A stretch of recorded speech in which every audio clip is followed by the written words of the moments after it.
Good afternoon, everybody. Good evening for some. My name is Elanda, and I'm here with the Legends on Lake Highlands.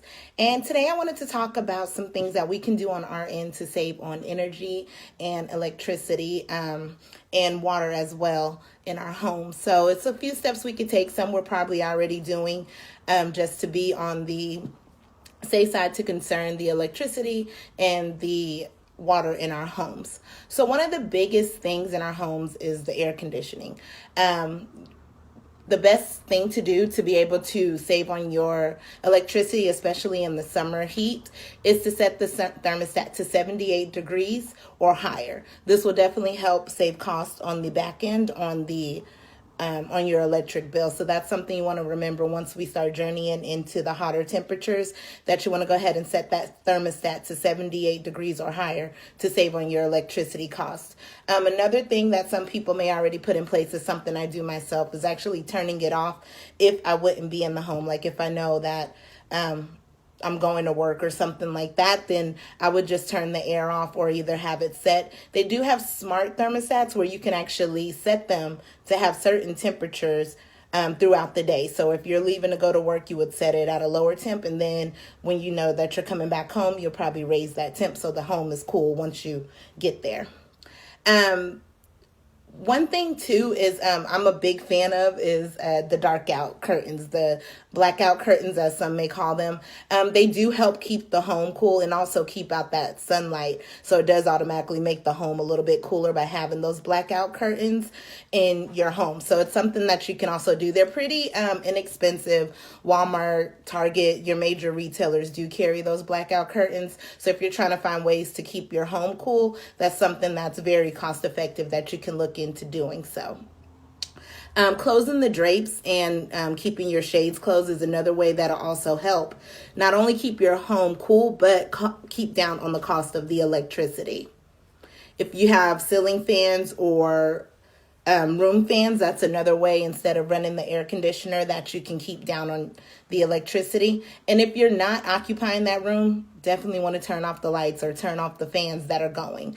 It's kind of useless if it's not serving a purpose by cooling anyone down. So when exiting rooms, make sure you're turning off lights and turn off any fans that you may have been using.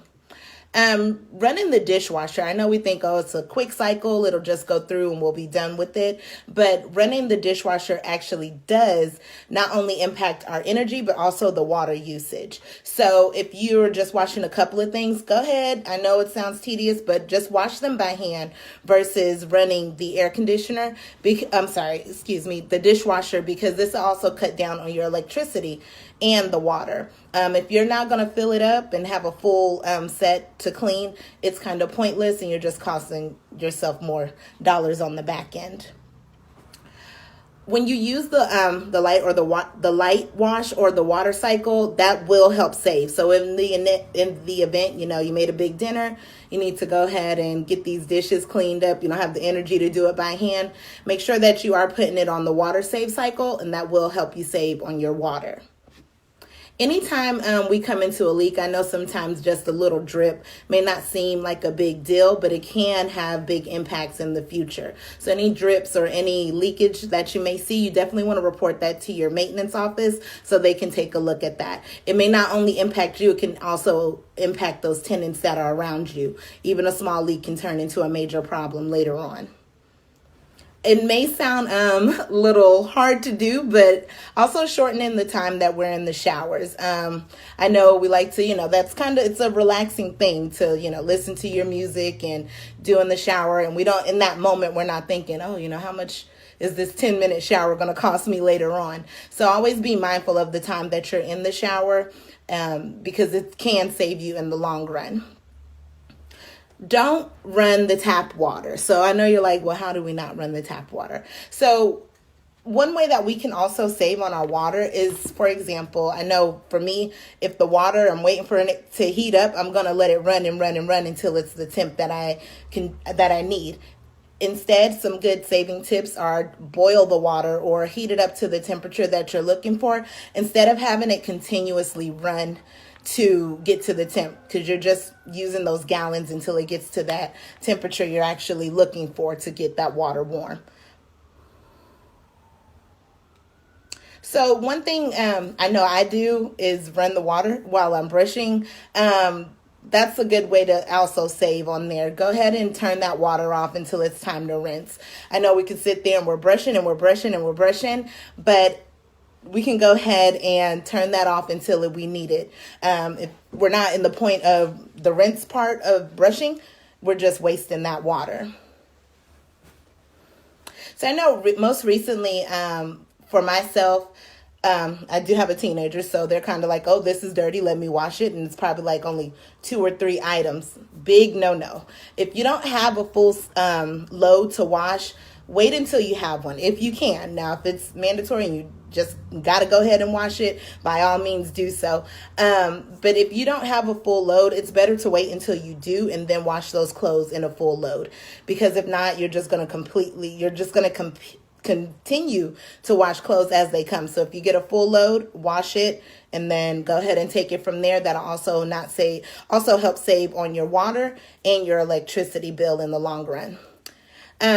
When it comes to lights, this is something I've heard about it. I just never implemented it. Turning off or unplugging any appliances we don't use. So if we're going to leave the home, unplug the toaster, unplug the microwave, because these things are still generating electricity even though they're not being used.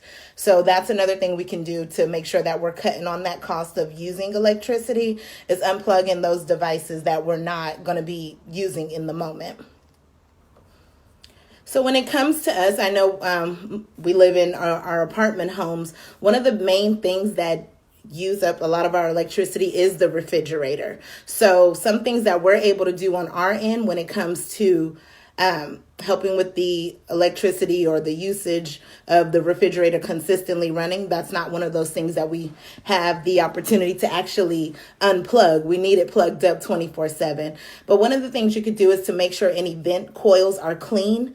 If not, that dirt or that dust that's building up can cause the refrigerator to try to pump even harder to keep it cool. So you always want to make sure that there's, clean space so it can run the way it should. If not, it pumping harder can cause an increase to your electricity. So you want to make sure the vents, the coils, all those are clean. Wipe down just maybe once a month. Build in the process of removing the refrigerator from where it is and just giving it a nice little wipe down. So when it comes to light bulbs, I know we've all seen the, energy saving bulbs and things of that nature, and it is true. I know me, I like it light when I want it light. I want it dark when I want it dark. But honestly, the best light bulb for us would be the 60 or even a 40 watt light bulb. We don't need a 100 watt light bulb. 60 or 40 will do just fine. And those savings that you'll see from having those light bulbs installed will actually add up over time, and you'll see the difference in there. If you have a small reading lamp, that's another way to save. Instead of having the main light on, just use a small reading lamp, and then you'll be able to, read your books and everything without having that main source of light on. You'll just have a smaller light providing you what you need to do. I know a lot of times for myself, I'll just flick on the light bulb or the flashlight on my phone and just use it in some instances if need be versus turning on the main light source in my home. We can also replace our most frequently used bulbs. So for example, if you have a room that you frequent often, if you want to double check and make sure those light bulbs aren't in that 100% watt, because if so, when you're frequenting that room and that's your favorite room of your home, you're going to be in there and you're going to have those lights on. So do yourself a favor and double check that light bulb wattage and make sure that you're having something that'll save you on the back end when it comes to your energy usage. So if you are like me and you just kind of leave the air on because you like it cold. If you leave the air conditioning on in your apartment, you want to make sure that the windows are shut. This is something I know it's like common sense, but a lot of times we don't think, hey, is this closed? Is this open? Is this vent good? And these things impact us on the back end. So you definitely want to make sure that you are making sure all windows are closed before using the AC or having it consistently running. The same thing with our heat. I know here in Texas, our weather fluctuates. So one day I may need the AC, day I may need the heater. It just depends. But switching from those two also has impacted me in the on my electricity bills in the past. One thing is a good tip, and I learned this back when I was younger. Instead of defrosting, using your microwave to defrost your foods, just go ahead and sit it out a little bit earlier before preparing it. Let it naturally defrost.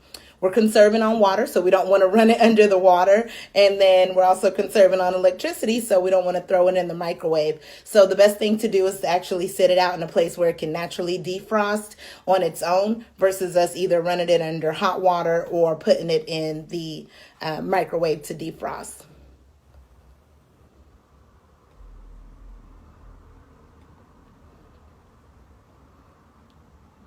My apologies. So some other water saving and electricity tips that we can also do is one of the good things about living and how we live in our apartments. We do have that extra push or that extra assistance when it comes to looking for water leakage to save on water. And also if we have a short or we may have a socket that's not working, we definitely have our maintenance teams that we are able to utilize to get those things fixed. One of the best things if we're thinking of ways to help conserve electricity and help us save more money on the back end, we should ask ourselves and be honest, like, is this a luxury I can do without? Can we do without having, our homes on a 60 degrees just because we want a little bit cooler? Can we do without having running the water or washing just a quick outfit just to throw on? Like, is this a luxury that we can do without? If the answer is yes, I strongly suggest we start looking for ways that we can conserve on the back end for our energy and waste. It not only helps us in our homes, but also helps outside. The less water that we're using, it's the less water that's going through our sewers and things like that. And also with the electricity, everybody's wanting to go green, and that's the safest thing that we can do is make sure that we are conserving our resources when it comes to electricity and our water usage. So those are just a few things that we're able to do when it comes to water. Make sure that we're conserving the hot water. Make sure we set our water temperature if that's something that you're able to do in your home. Your water heater should be no more than 120 degrees Fahrenheit. Install a low flow shower head. Those are pretty inexpensive as well. I've seen one on, I want to say, Amazon for maybe $9.99, and that actually will help also conserve that water, having that lower flowing shower head. And again, make sure that you are reaching out to your complexes to let them know of any leakages that you may have come across. Luckily for us, they're pretty diligent and they get on those requests right away. So if that's something that you see and, like I stated earlier, can become a potential issue in the future. So you definitely want to make sure you're reaching out to your maintenance team to let them know that, hey, this is leaking here, or I have some concerns as far as this socket not working and things of that nature. So again, guys, definitely a couple of tips that we can do to conserve energy and water on our end. If you guys have any tips that you use, I would love to hear those and implement them. Again, I'm Elanda with Legends on Lake Highlands. You guys have a blessed evening. Thank you.